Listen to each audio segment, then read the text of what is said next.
Welcome to day one of the 2010s. Electric Boogaloo, the wild and untold story of Cannon Films. One of my favorite documentaries. Mark Hartley directed this movie. He directed Machete Maidens Unleashed, which is exploitation film in the Philippines. He directed Not Quite Hollywood, genre films of Australia, and then he made one of the best documentaries of all time, USA. Now we're kicking off this brand new series. It's just something I thought of. We've never done anything like this. We're kicking off this series with this special film. Guess what's going to be tomorrow? Remember at the end of this when they asked Golan and Globus to participate? They declined and they made their own documentary, The Go-Go Boys, and in true Cannon fashion, they beat them to market by 3 months. Well, I'm going to watch this factory-sealed Go-Go Boys tomorrow. I've never seen it. We're kicking off this brand new, never-thought-of-before series, Cannon Films Double Feature. Half of my DNA came from this. Day 2 of the 2010s, The Go-Go Boys. Now, if Electric Boogaloo didn't exist, I would like this. For history's sake, as a Cannon fan. But you can tell it's rushed, not even heavy on B-roll, it's a lot of talking heads, and it's MVD. I've had this factory sealed since 2 Black Fridays ago. Kind of a bummer. This is literally one of the best documentaries of all time. I was talking to Joe today, a friend of mine from back home. He's like a brother. He works at Barefoot. And I told him watching this made me feel like I did 3 shots of 100 proof vodka and a line of cocaine. I was running around. I was screaming. I was so pumped up. I watched it again today. I watched it after I watched this because I had to get this taste out of my mouth and these ideas off of my brain. This too is also free on YouTube. We're gonna have to bring the pain tomorrow. This is borderline unacceptable. Day 3 of the 2010s. This movie sucks and I love it. It's incompetent and it's so good. 2010s, Dirty Girl. Juno Temple is the best thing in the world. She can do no wrong. She's perfect. We could do Juno Temple Week. And you know what? We might just do that. Not really, because I've got some other stuff planned. You'll see her numerous times this month. I don't even know if I have 28 movies from this decade. Amazing cast. Remember, we talked about the fake independent films from the second half of the 90s? This is a throwback to that. This is when Miramax turned into the Weinstein Company. A little indie with tons of money and tons of stars. And her mom being Mila Jovovich, mother and daughter, and it's perfect. Oh, and the film takes place in 1987, and 3 times they use Decepticon by Le Tigre. That makes me want to see Kathleen Hanna smack the director. All 3 times they played the song, too. They chopped it up. Day 4 of the 2010s. Looks like we are doing more Juno Temple. 2011's Killer Joe.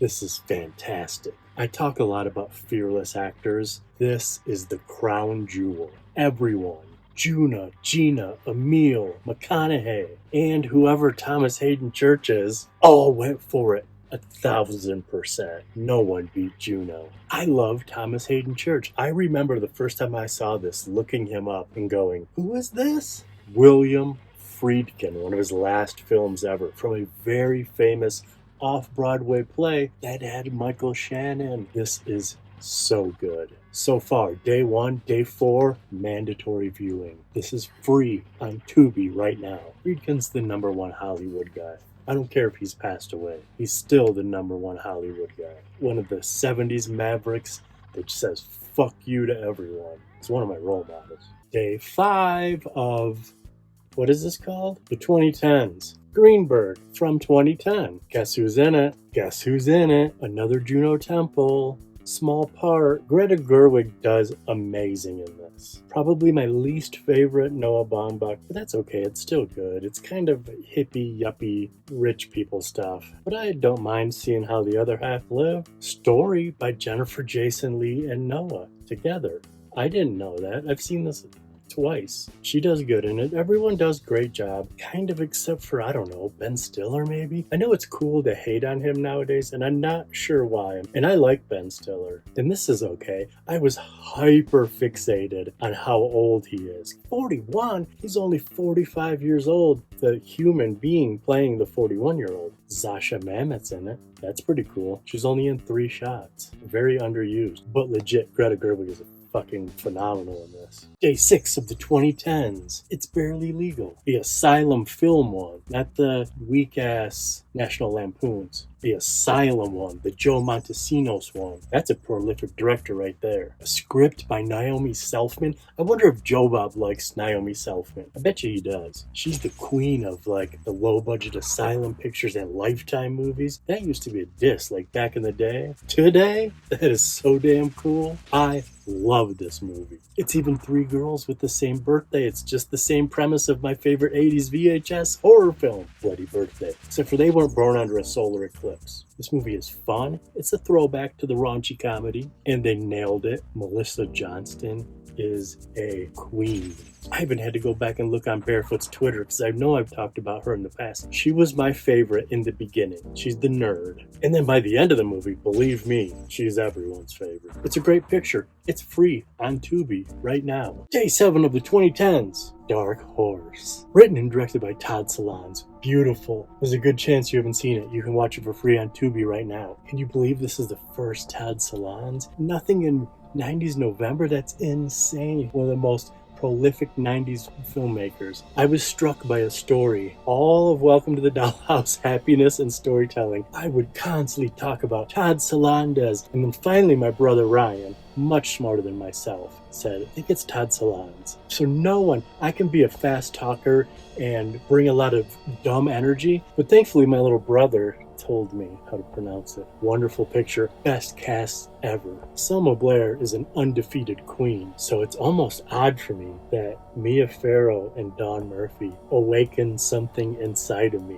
Christopher Walken, best checked out dad. 1,000-yard stare. So good. How can someone be so powerful in minimalism? He can do it. Welcome to Day 8. It's the wonderful Director's Cut. Directed by Adam Rifkin. Written by Penn Jillette. They're both in it. Penn is the lead, co-lead. He's right there on the front. In my head, you know what he's saying? I saved those half-Japanese albums. Kind of a deep cut. True story, though. I love Adam Rifkin. I might like Riff Coogan better. That's Adam Rifkin's sleazy alter ego. I am openly and admittedly lover of sleaze. There's a little bit of sleaze in this. Regular Adam Rifkin's, he's no angel. He's not boring. And this is crazy meta. Wheels within wheels. It starts off with the director's commentary. It's a director's cut. It's free on Tubi right now. There's multiple director's cuts. So you got to look for the 2016 one. If you are into filmmaking, any kind of production, television, video production, and if you like cable access, TV, kind of Tim and Eric, old school, if you like that stuff, you will love this movie. It's pretty damn good. Day 9 of the 2010s, God Bless America. Written and directed by Bobcat Goldthwait. I love World's Greatest Dad and Shakes the Clown. Bit of an auteur. Reminds me of Threads. I've heard multiple people say, like, it reminds me of trash television, or it reminds me of the internet. So maybe I'm just springboarding off of what I've already heard. All the talent did a great job. Love them. I can find one thing to nitpick in the title card.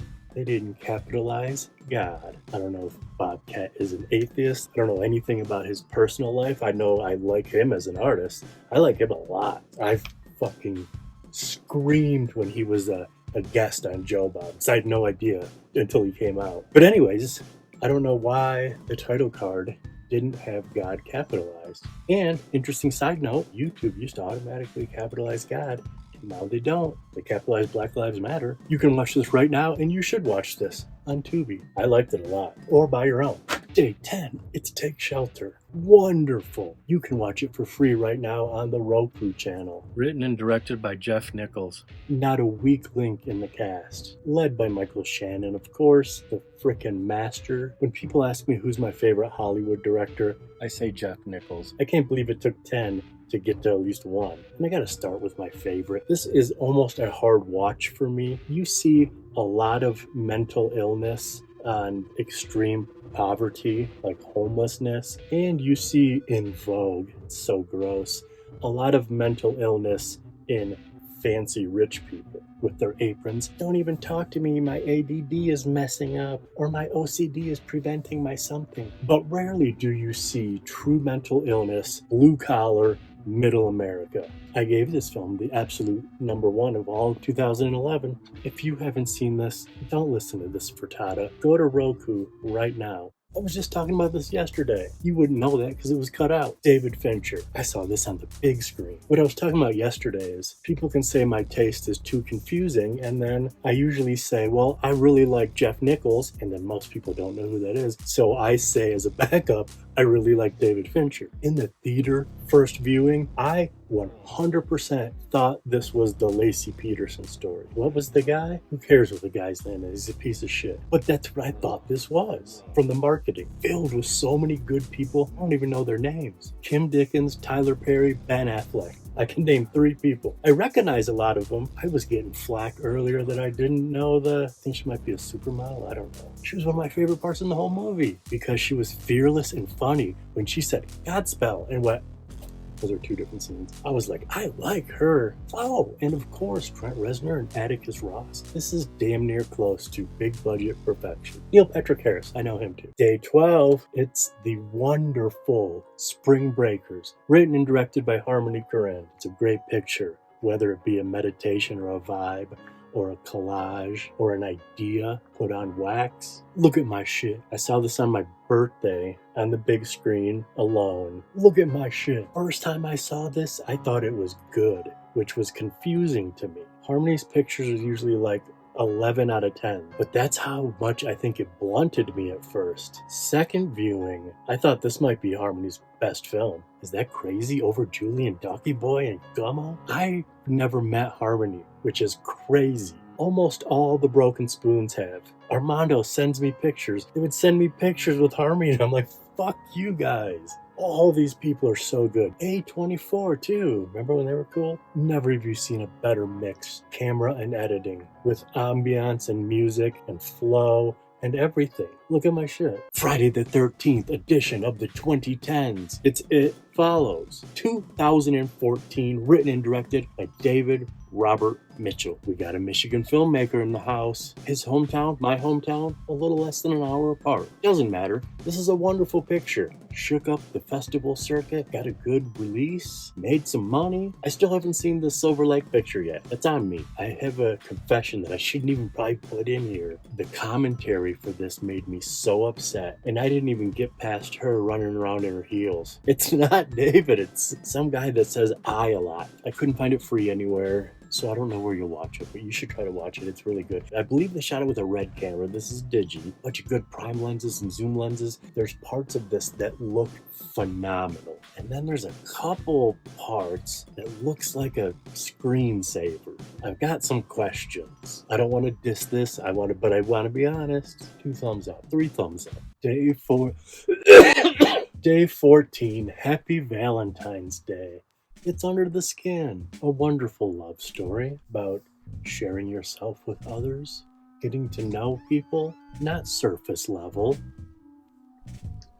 2013, Jonathan Glazer made this. He made a bunch of music videos. I've never seen any of his features besides this. Second viewing, that's always a plus. And they're trying to get me to make a special video about this based on an old inside joke where I had to explain movies to them. Man, the music is phenomenal. Some of the visuals are top notch. That one guy, I don't know his name, but beautiful looking. I would love him to be in every movie I ever make. And Scojo, she's wonderful as usual. How have I never thought of this? Am I going to be more invisible? Day 15, Unsane. Steven Soderbergh. He didn't write it though. 2 other fellas wrote it. They did a damn fine good job. It's nowhere free online. You'll have to rent it. And this is all Digi, an iPhone. It was jarring. The opening shot, I was like, what is this? I've seen this numerous times. So I'm talking about the past. And it's another Juno Temple, but it's a Claire Foy vehicle. She's so good. This is one of my biggest fears, and that has nothing to do with how the movie ends. The beginning, no one believing you and being institutionalized. This thing is on so many levels, I can't give it enough compliments. But as an indie filmmaker from the 90s, like, I'm not going to be like, I'm a student of Soderbergh. Did that look Nazi? I'm a student of Soderbergh. It's a must-see. If you're the new school filmmaker that's really a video maker, you gotta watch it. Threads, I'm talking to you. Day 16 of the 2010s, Moonrise Kingdom from 2012. Saw this on the big screen with my wife. Right in the very beginning, she's reading that letter and she looks right into the camera. I told my wife, this is gonna be French. And I was right. Less than 48 hours later, she was in heaven. R.I.P. But this is still a great film. One of the only acceptable PG-13 movies. One of the best looking pictures of all time. Kodak Vision 3 Super 16mm. Can I get a what and 2K scan? I've said this numerous times. Just said this on 90s November. Rushmore, Moonrise Kingdom, my two favorite Wes Anderson films, because he is very juvenile and adolescent. And so when you take that style of writing and directing and you place it within the things it should be within, it's perfect. Not that I don't love juxtaposition. I hope the roof flies off and I get sucked into space. And if you don't believe me, here's a baseball card of Dario Argento.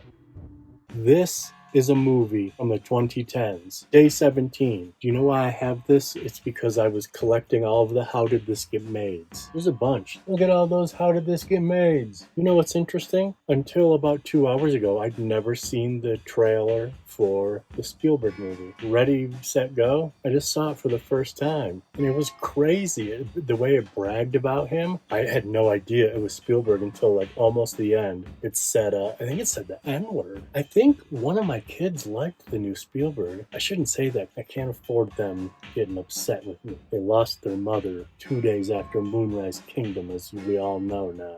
This movie is filled with people with shitty haircuts. The best thing about this, I cut 3 shorts while I was watching it. 13. Hey, do you see my face through this? Maybe this would be easier. Do you see my mouth talking? Geostorm. We're breaking the rules on day 18 of the 2010s. Dead, White, and Blue. It's a wonderful picture. It asks the question, why can't I say anything bad about a black person without it being racist? Who hasn't said that to their black uncle? Mike Davis wrote and directed this. It's a green movie, so that means it's all public domain and stock footage. And he's done this quite a few times, kind of a trilogy. And my 3 favorite categories. There's President Wolfman, which is all like exploitation monster movies. There's Sex Galaxy, which is cut together from all sexy footage. And then there's the brand new one, Dead, White, and Blue, which is kind of blaxploitation. About half of it is, but still, it's awesome. Only thing I didn't like is that they beeped the N-word, but that's okay, no one's perfect. The 2 hardest times I laughed was a 911 operator said, "Sup with you?" And then an autopsy general said, "Even his blood cells are lazy." Check it out. Oh, and he didn't direct it, but Mike Davis wrote Pervert, starring Mary Carey. Day 19, we're breaking the rules again. We're going to 2024 with The Gifted. Not Jane's Addiction, The Gift, nor Billy Bob Thornton, Sam Raimi, The Gift, with one of the best ever performances by Giovanni Ribisi. No, this is The Gifted, directed by August Aguilar, written and produced by Frank Aguilar, starring Ginger Lynn Allen. And she does a bang-up job. Jennifer Pearl is amazing in this. And the little kids. All the kids are great. I saw this when it came out, and I watched this today. You know I watch these all on the same day. I got this poker chip, got some good weight to it, from Ginger Lynn. This one is an advertisement for the Indiegogo, so you could go back in time and you could take part in this. You can watch it for free right now on YouTube. Go to Strange Films. It is an independent project, so it's a little rough around the edges, which I love and respect. And it's pretty cool. Day 20, and we are back on track with the 2010s. And it's like taking candy from a baby with a gun. Swamp Zombies 2. I've never seen part 1, 2005. Directed and starring Len Labasinski, doing a little bit of a Snake Plissken thing. He wrote and directed part 1. Guess who wrote part 2? My Newt. I probably can't say that, huh? Newt Wallen. He's also in it. He also co-produced it. It's the whole reason I know this movie. And guess what this socially unaware person did? First time I saw it, I sent Newt notes. What the hell's that gonna do? Actually made half a short. I went and right-clicked it, June 3rd, 2024. Today, we're gonna finish that. But first, everyone did a great job. I don't know everyone's names. Amber and Mouse were my 2 favorite females. Lobo and Newt were my 2 favorite men. And it's a fun time. You can watch it for free on Tubi right now. There's a shot where a girl shows her breasts, Amber, to Newt. When it cuts to the reversal, Newt's hand should have been extended. But what are you gonna do? Day 21 of the 2010s. One of my favorite duos is back. Jeff Nichols and Michael Shannon. Midnight Special. That's the deal. It's so good. Took both my sons to go see this. We didn't let Linnea even come. This was boys' night. Exactly 10 years ago. My son just says he doesn't remember. How do you not remember? 14 years old 10 years ago. Fantastic. I did not mean to take shots at Jeff Nichols during Gone Girl. A lot of people know who he is. He's brilliant. He's probably the top dog in Hollywood in my book. But you do run into people who don't know Jeff Nichols, and so I just say David Fincher. That's all I was saying. I love him more. Every actor is 100% perfection. Just too many to name. So good. Super throwback, admittedly, to 80s sci-fi. Such a personal story. This is hardcore. And when he tells his son, that's the deal, that's better than Good Will Hunting. Fuck, it's not your fault. That's the deal. Day Deuce Deuce of the 2010s. It's a Braveheart, the Lizzie Velasquez story. She's cool as hell. I follow her on YouTube. She's still active on her crusade, anti-bullying. I've got some questions for her. The main one being, how do you feel about bullying the bullies? I had an art show once, Gobbledygook. I had a big sign and little cards made up. It made my mom cry. Filmmaker, satirist, mixed media, cyberbully. That's real. I quit doing it. It consumed my mind. But anyways, I wonder what she would think about bullying the bullies. I don't do it anymore. She's amazing. When I was younger, sobriety was starting, I used to, and she doesn't need this, this is also stinking thinking, I used to fantasize about being Lizzie's bodyguard, which is kind of an insult to her. That's the whole thing is about bravery. She don't need some dude to stick up for her, but it was one of my old fantasies. Won a bunch of awards, played a lot of festivals. You can watch it for free. I like it. Clearly I like it. I own it. Day 23 of the 2010s. It's Rubber. I love this movie. It's from 2010, and it's a good one. Written and directed by Quentin someone. I'm not even going to attempt it. This is fun. I love art house and I love exploitation, and this gentleman placed them together. I would have made it a little sleazier, went more to the exploitation than the art house. Besides that, I only have one note for Quentin. They were looking for the tire. The cops giving a little powwow. I'll give you an hour to find him. He couldn't have went far. How on earth did he not say, I'll give you an hour to find him. He couldn't go far. He's on foot. How could you have not said he's on foot? It's okay. I give free punch-ups, you know. Shot on digital, fancy lighting, fancy lenses, because they knew they were going to do this. Transferred the final cut to 35 millimeter. This looks amazing. So Digi 35, it's awesome. The entire cast did amazing. And the direction is mad artistic. Day 24, Happy Twin Peaks Day. It's this movie from 2010. Black Swan, Darren Aronofsky. Nominated for a bunch of awards. She won for Best Actor. Oscars and Golden Globe. Nominated for a bunch of Oscars that didn't win. Best Picture, Best Director, Best Cinematography, Best Editing. It is made so well. It is so good. Looking. There's a documentary on here, or a making of. It's almost an hour. It's called Metamorphosis. It is a million times better than this movie. Never has a movie been so well made. Tons of good shots, tons of good filmmaking. So boring. Pretty girls. In the making of it, Aronofsky had a beard, so that's cool for the anti-Aronofsky mustache people out there. Day 25 of the 2010s. It's the Suspiria remake. I've spoke about this online before. I was surprised that I liked it. Second viewing, I like it less. Not comparing it to Dario Argento at all. I think it stands on its own in a very well-made, boring movie. Tons of great performances. Mia Goth, she's my favorite thing. Or honestly, opening and closing titles. And Mia Goth, that's my favorite. Radiohead guy, soundtrack is pretty cool. It's also kind of boring. If I was alone in a room right when the sun was coming up and I was smoking pot by myself and there were sunbeams, the kind where you can see the dust particles, then I would love the score. Second day in a row where we have a kind of new wave dancing, kind of the slam poetry of dancing, with ladies with black and white striped faces. Another thing that's odd, 2018, Amazon Studios, and they let them shoot on 35? That's commendable. 3 billboards outside Ebbing, Missouri. This shit is good. Now this is Blueprint and Fox Searchlight, which is touching in the independent film world. But Fox Searchlight is 20th Century Fox, so it's... But why I say that is because this is got the spirit of 90s independent film. Brandon Sexton, Peter Dinklage, John Hawkes, Frances McDormand, Sam Rockwell, especially Sam Rockwell. Back in the day, he was the Parker Posey of men. Lawn Dogs, Box of Moonlight, and Safe Men. Now granted, there's about 15 movies I could name. True independent films with Sam Rockwell. But those three will blow your dick in the dirt. I had no idea till about 20 minutes ago. Sam Rockwell's an Academy Award winner. Francis, Best Actor. Sam, Best Supporting Actor. I knew Francis. My mom told me. Caleb Landry Jones, I love him. That guy's going places. One of my favorite parts of Twin Peaks: The Return. 3 thumbs up, 1 for each billboard. Day 27 of the 2010s, it's The Shape of Water, Guillermo del Toro. I've only seen 2 of his movies. I will listen to him talk about anything, anytime he's in a documentary, anytime a reel, I will click on it. He is a wonderful and brilliant man. This is pretty awesome. And so is Cronos. Best movie, best director, best score, best production design. A monster movie. One of the most aqua and teal movies. What could even compare to this? New York Ripper, Fulci, a little more aqua. Del Toro, teal. And we got my main man, Michael Shannon. Octavia Spencer's amazing. Every single person. Home run, grand slam, whatever the analogy is. Sports. First 4K